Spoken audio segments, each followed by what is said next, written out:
이 이사야 25장은 13장부터 시작한 27장까지의 열방과 세상의 심판, 그 두려운 경고 속에서 하나님의 진노하심을 전해야 하는 내용 속에 서로 같이 있을 수 없는 구원의 약속으로 자리하고 있습니다.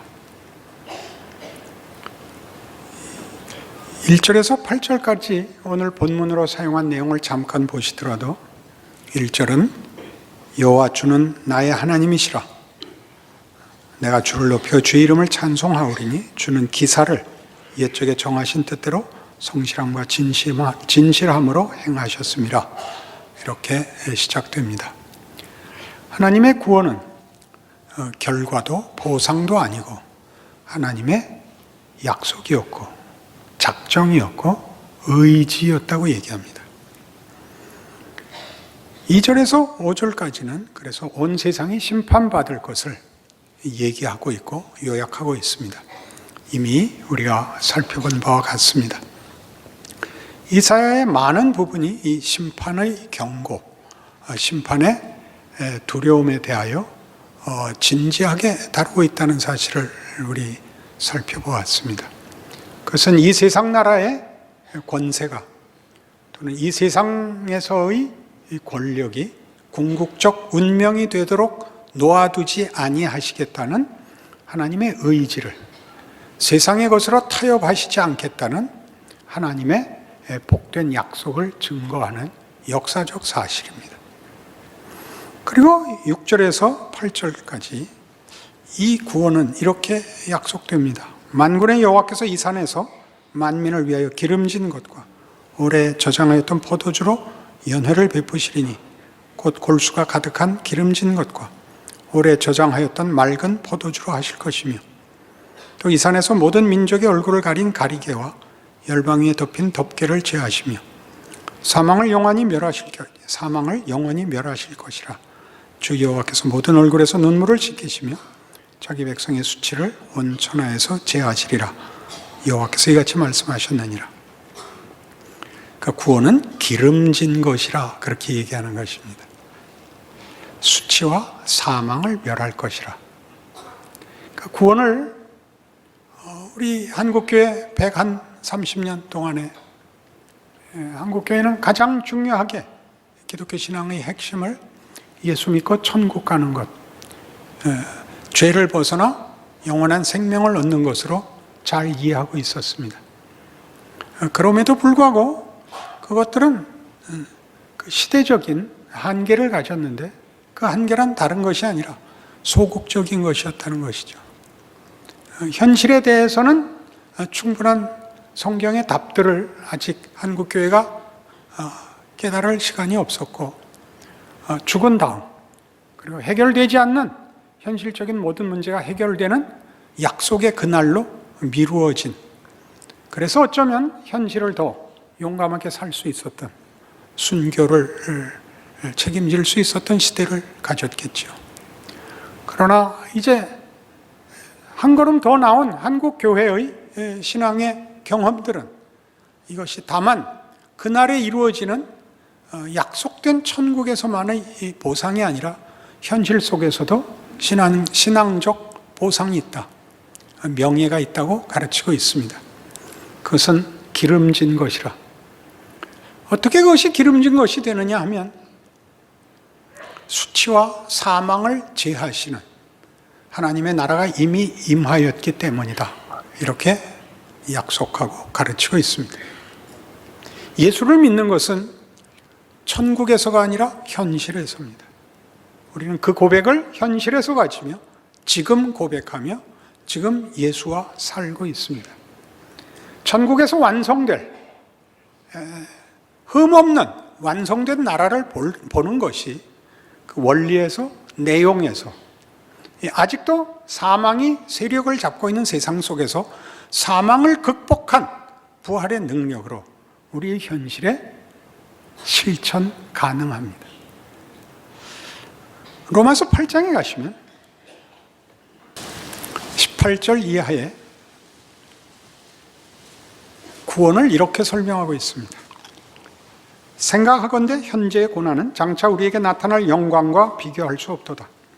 피조물이 고대하는 바는 하나님의 아들들이 나타나는 것이니 피조물이 허무한데 굴복하는 것은 자기 뜻이 아니요 오직 굴복하게 하시는 이로 말미암음이라. 그 바라는 것은 피조물도 썩어짐의 종로로 한 데서 해방되어 하나님의 자녀들의 영광의 자유에 이르는 것이니라.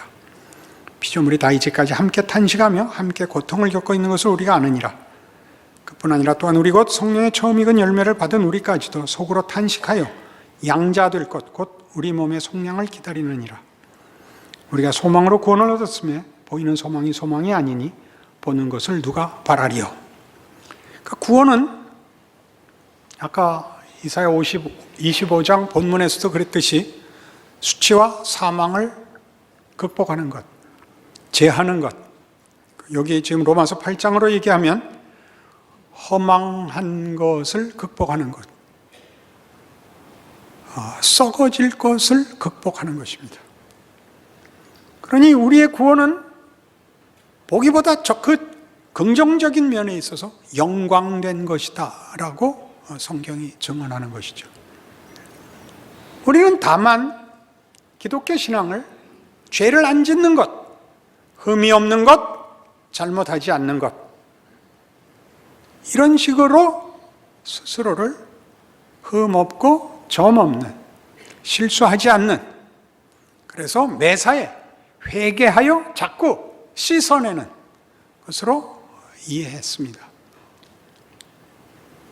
그러나 그것은 사실은 또 긍정적인 성경의 약속들을 위하여 성경이 대조를 한 것이었죠.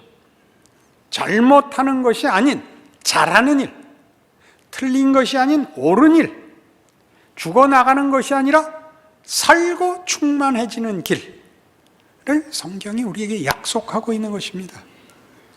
세상은 그 모든 것이 사망에 잡혀 있습니다. 이겨도 결국 죽어서 그만이고, 지면 물론 더 죽고,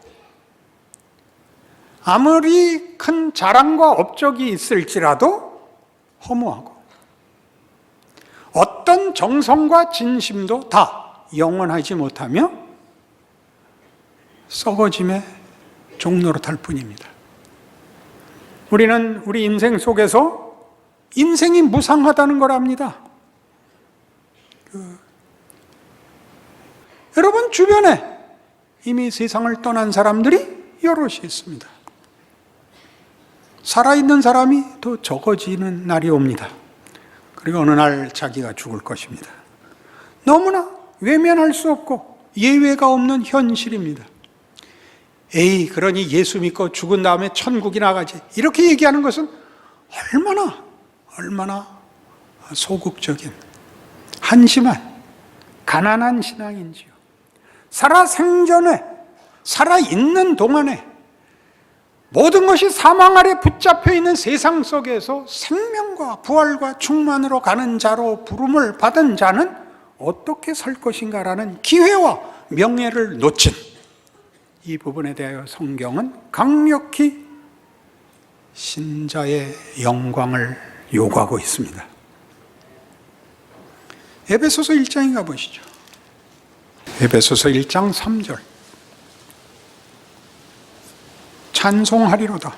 하나님 곧 우리 주 예수 그리스도의 아버지께서 그리스도 안에서 하늘에 속한 모든 신령한 복을 우리에게 주시되 곧 창세전에 그리스도 안에서 우리를 택하사 우리로 사랑 안에서 그 앞에 거룩하고 흠이 없게 하시려고 그 기쁘신 뜻대로 우리를 예정하사 예수 그리스도로 말미암아 자기 아들들이 되게 하셨으니 이는 그가 사랑하시는 자 안에서 우리에게 거저 주시는 바 그의 은혜의 영광을 찬송하게 하려는 것이라.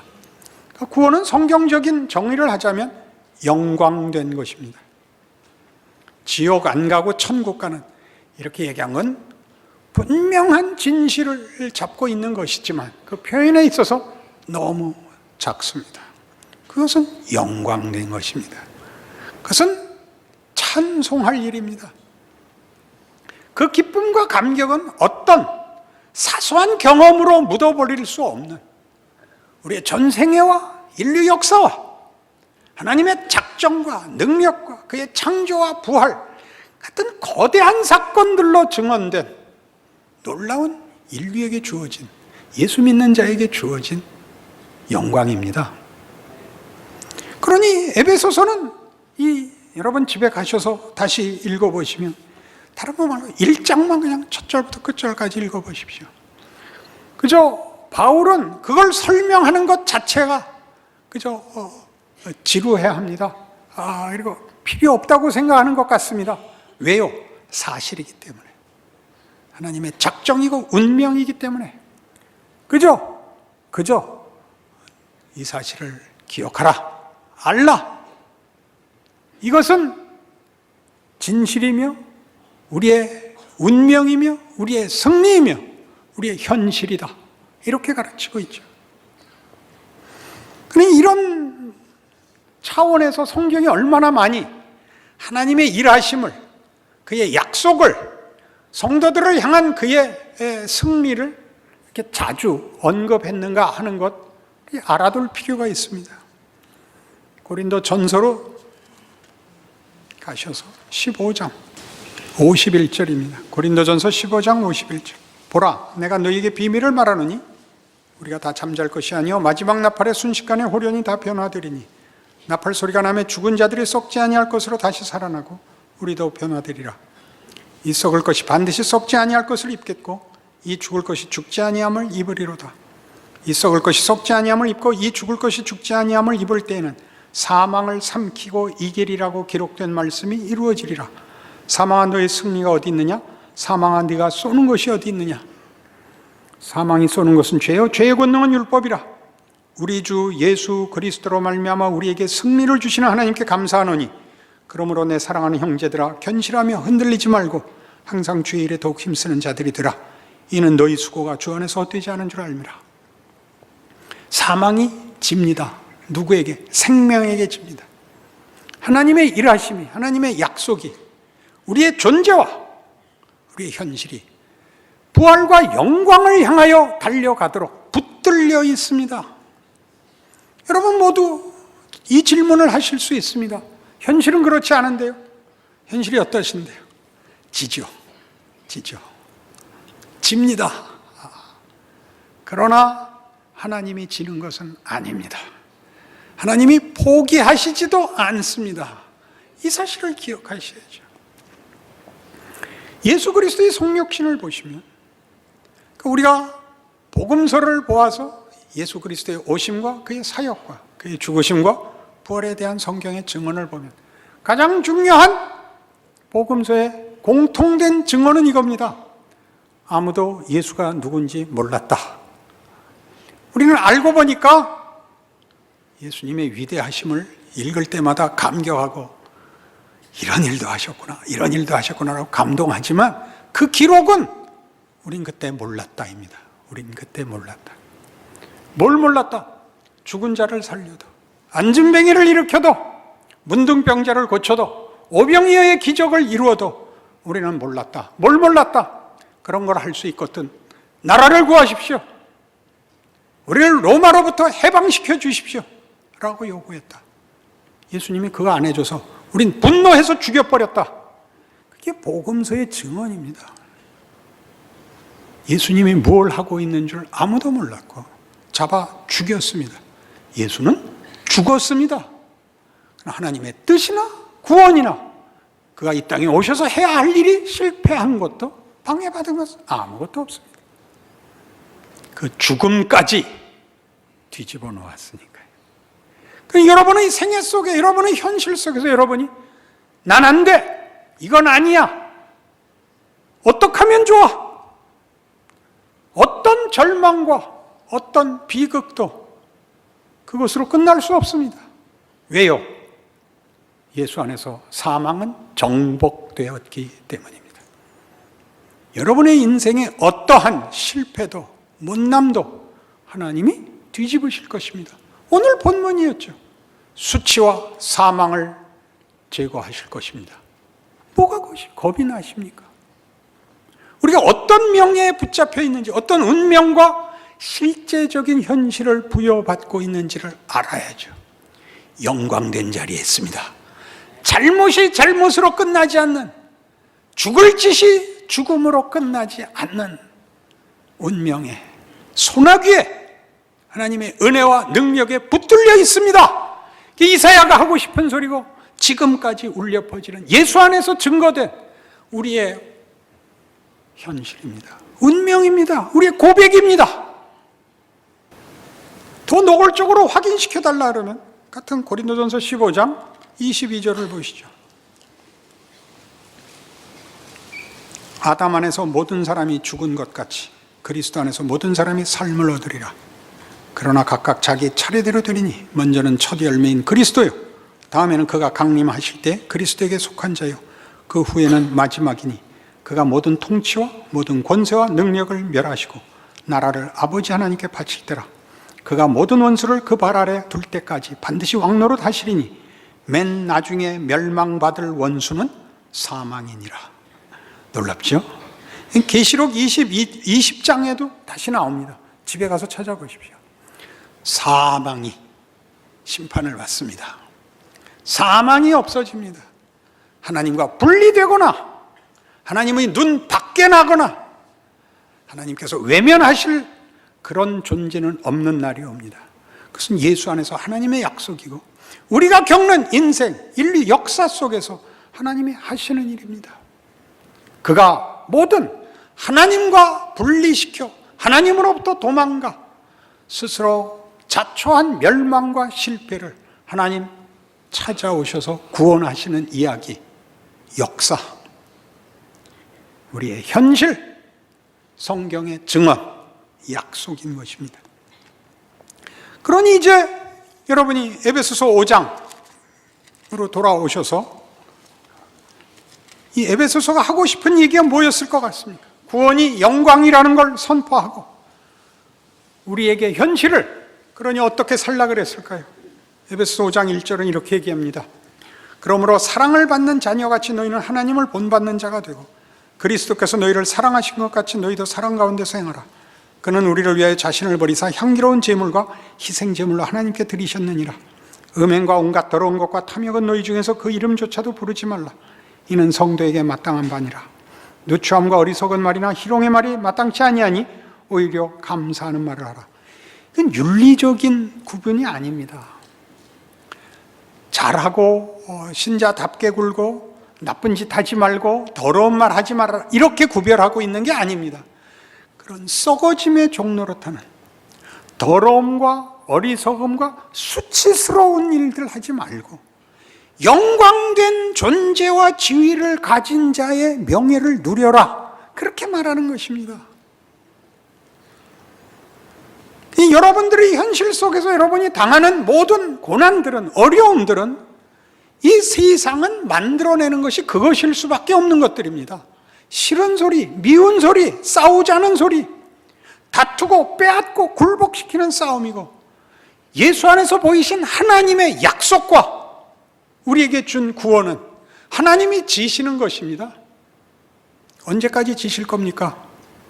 우리가 하는 짓이 무엇인지를 알며 그것이 아무것도 아닌 것이라는 것을 알며 하나님이 예수 안에서 우리에게 찾아오시는 영광을 대조하고 확인하고 스스로 무릎 꿇어 하나님, 나를 외면하지 말아 주십시오 라는 고백으로 인도하시는 과정이다라고 알게 되는 것입니다.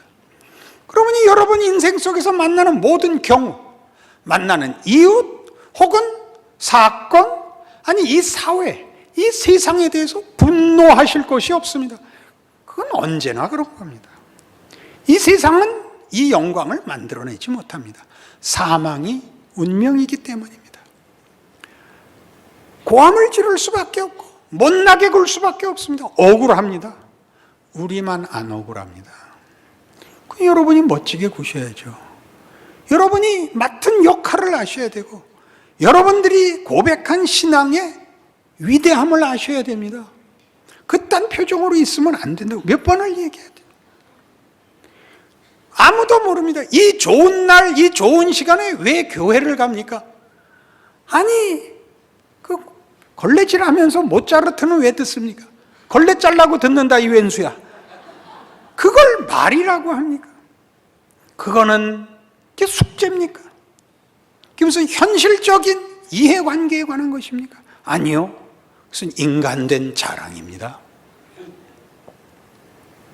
여러분에게 주어진 기회들, 이 사망이 전부이고 하나님 몰라서 생긴 인간의 위대한 지위와 신분과 기회를 놓친 자들 속에서 예수 안에서 허락한 구원의 위대함과 명예와 자랑을 떨칠 기회를 가지고 저들 앞에 빛이 되는 영광을 가지는 것, 무엇으로 대신할 수 없습니다. 그거 하십시오. 그러니 하는 얘기죠. 이어볼까요? 너희도 정녕 이것을 알거니와 음행하는 자나 더러운 자나 탐하는 자 곧 우상 숭배자는 다 그리스도와 하나님의 나라에서 기업을 얻지 못하리니 누구든지 헛된 말로 너희를 속이지 못하게 하라. 이로 말미암아 하나님의 진노가 불순종의 아들들에게 임하나니 그러므로 그들과 함께하는 자가 되지 말라. 도덕적 구별 아니라고 여러 번 얘기했습니다. 도덕적 구별은 우리 이것을 위해서만 필요합니다. 하나님이 없으면 사망이 왕인 자리에서는 더러움과 수치와 망하는 것밖에는 할 수가 없다. 그 증거로 아셔야 됩니다. 그래 우리 보고 어떻게 하라는 겁니까? 너희가 전에는 어두움이더니 이제는 주 안에서 빛이라. 빛의 자녀들처럼 행하라. 빛의 열매는 모든 착함과 의로움과 진실함에 있느니라. 주를 기쁘시게 할 것이 무엇인가 시험하여 보라. 여러분, 제가 손녀딸을 만나면 뭐 하겠습니까? 우리 손녀딸이 어떻게 하면 웃을까? 그 생각하죠. 제 손녀딸은 무슨 생각할까요? 어떻게 하면 우리 할아버지 주머니에서 돈을 뺐을까? 그렇게 생각을 할까요? 그건 아무래도 좋습니다. 여러분, 사랑이 뭔데요? 웃는 얼굴 보자는 거죠. 어떻게 웃는 거? 치사하게 웃는 거 말고 한 인간이라는 존재의 전 인격이 속으로부터 만족과 자랑으로 피어나는 걸 보고 싶은 겁니다. 우리밖에 할 수 없는 것입니다. 여러분밖에 할 수 없는 것입니다. 여러분이 사는 시대의 곤고함이나 짙은 어두움들은 그래서 더욱더 여러분들에게 명예의 조건이 될 것입니다. 여러분의 짐을 덜어버리겠다고 생각하는 것은 얼마나 못난 생각인지 모릅니다. 그것은 자기에게 달린 명예를 스스로 집어던지는 일입니다. 짐을 벗고 고통을 겪지 않겠다고 얘기하는 건 얼마나 못난 짓인지요. 그러려면 무슨 돌이 되거나 무슨 나무가 되거나, 나무는 안 돼요. 나무도 생각을 한대요. 무슨 생각 없는 게 되시죠. 알미늄이 되거나 인간이 됐는데 여러분의 고뇌가 그렇게 깊고 여러분의 번민이 그렇게 몸서리쳐지는 것, 그 이상으로 명예와 기쁨이 있는 존재라는 걸 아셔야죠. 답은 기독교에밖에 없습니다.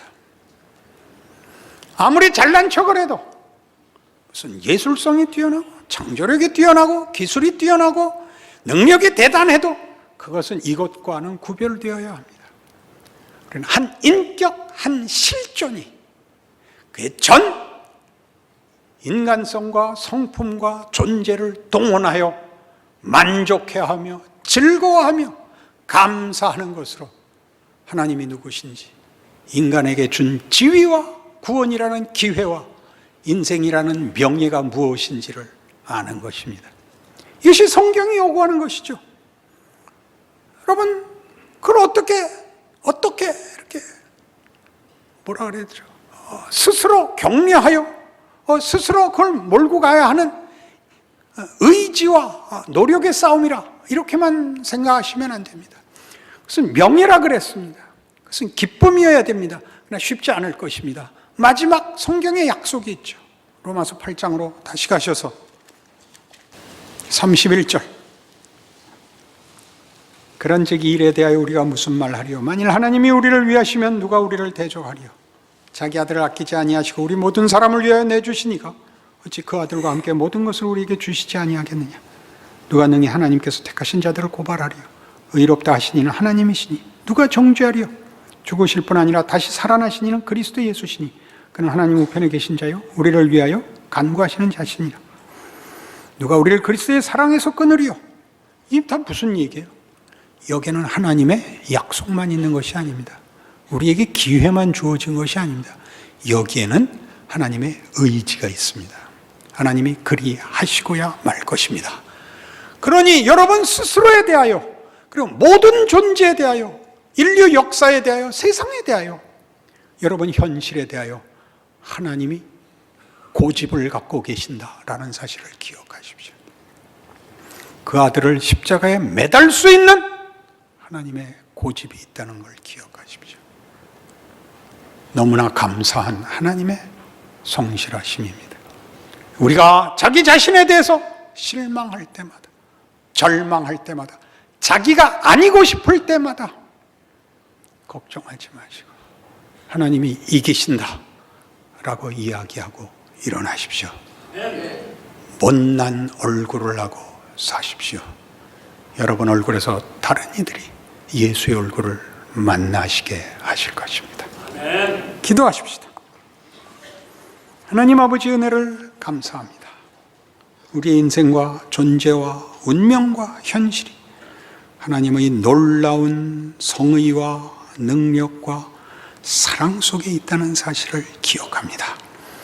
우리가 우리에 대해서 분노하며 실망하는 그날도 하나님이 예수 안에서 우리를 붙잡고 있는 줄 아는 믿음으로 우리의 실패와 못난 것을 끌어안고 사망을 멸하고 부활을 우리의 운명으로 정하신 하나님을 믿는 마음으로 우리 인생을 살아 우리와 우리 존재를 통하여 하나님의 약속과 구원을 전하시옵소서. 자랑하게 하시옵소서. 그리고 우리로 하루라도 속히 하나님의 자녀된 명예를 현실에 누리는 귀한 결단과 실천과 순종과 승리가 있게 하여 주시옵소서. 예수님 이름으로 기도합니다.